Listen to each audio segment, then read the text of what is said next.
So in last lecture we have seen the graphical representation of the SHM, which has started from the mean position, and in this lecture we are going to see the SHM which is starting from the extreme position.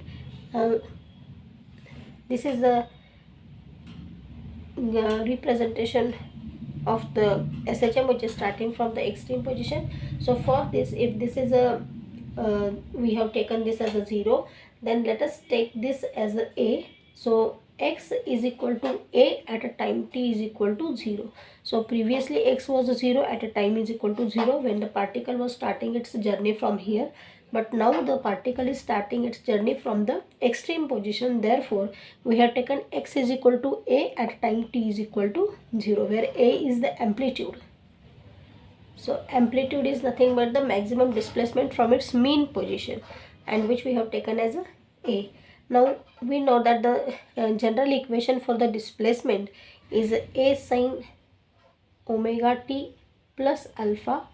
Now if we are putting the value of this t is equal to 0 and x is equal to a, we are going to get the equation for the displacement starting from the extreme position. So let us put these values. X is equal to a into a sine of this omega t, this will become 0. So alpha, so we can say that this sine alpha is equal to 1. When this sine alpha is equal to 1, alpha can take the values of pi by 2 or 3 pi by 2 and so on. Okay, so if I put the value of this alpha as pi by 2 in this equation, so I can write it here as x is equal to a sine omega t plus pi by 2, which is nothing but the a cos of omega t.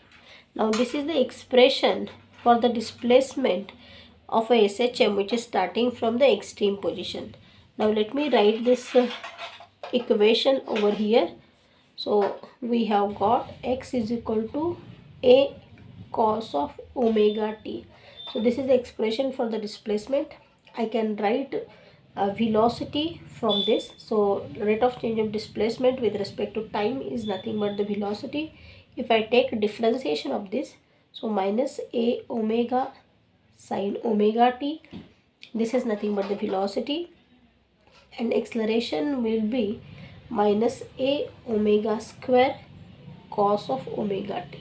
So this will be the acceleration, and we can have the graphical representation similar to the what we have seen previously. So time period t is the time required for a complete one oscillation, and during this time period t there is a phase change for the 4 times.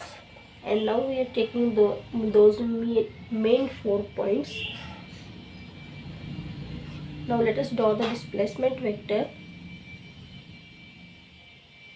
We know that displacement vector is changing from a to minus a. As this is a cos wave, it is not starting from the 0. Suppose this is a t. Now this will be t by 2. This will be t by 4. And here it will be 3t by 4. So this t represents the phase of 2 pi.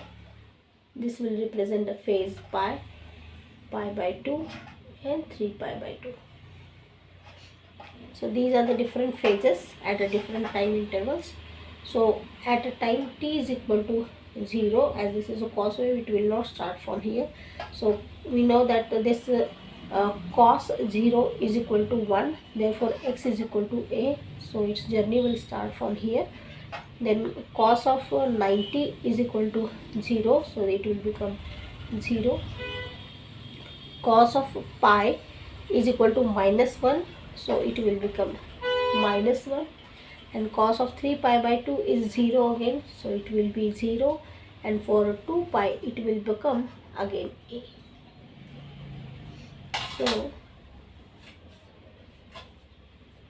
So this will be the graphical representation of the displacement vector, and it will repeat once again as it is. Okay, so this is the displacement vector for the SHM starting from the extreme position. We can also draw the velocity vector.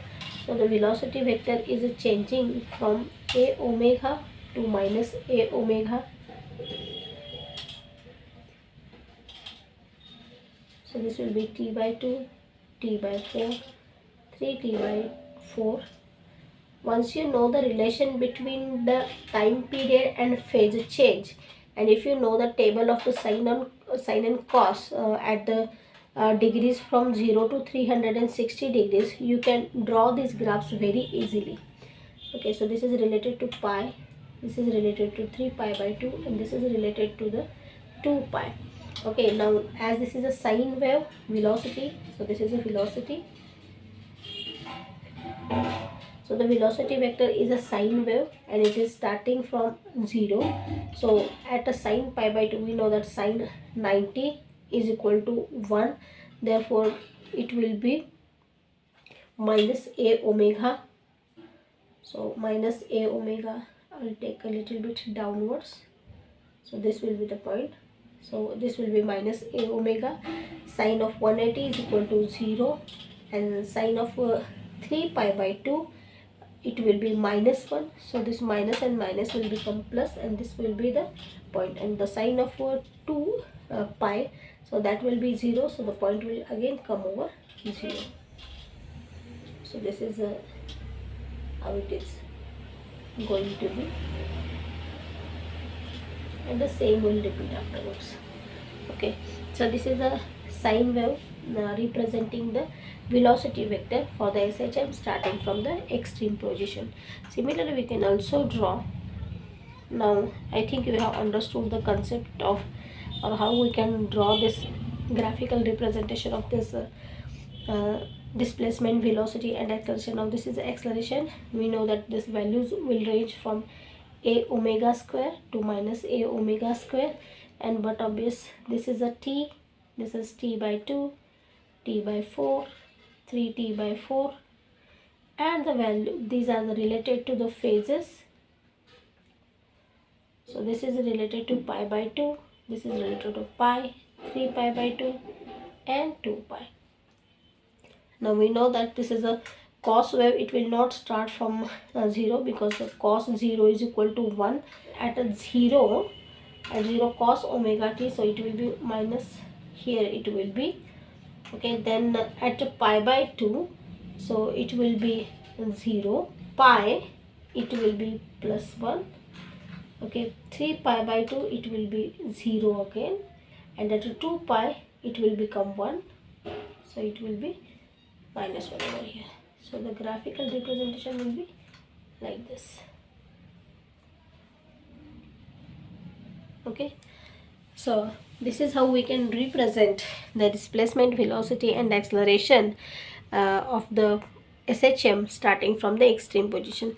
Once you know the these three equations, okay, or even if you know this x is equal to a into sine of omega t plus alpha, and if you know what are the condition for the particle starting from the mean position and the extreme position, we know that for the particle starting from the mean position, you just take x is equal to 0 for t is equal to 0, and if you put these two values into this equation, you are going to get x is equal to a sine omega t. And for the particle starting from the extreme position, just put the condition x is equal to a at time t is equal to 0, and if you put these two values in the same equation, we are going to get x is equal to a cos omega t. And once you know the displacement, so this is for the mean position and this is for the particle starting from the extreme position. Now once you know this displacement vectors, you can calculate the velocity and the accelerations. And if you know the relation between what is the time and the phase at that particular time, so when the, you can say that when this time is equal to t by 2, that t by 2 is related to the phase of pi.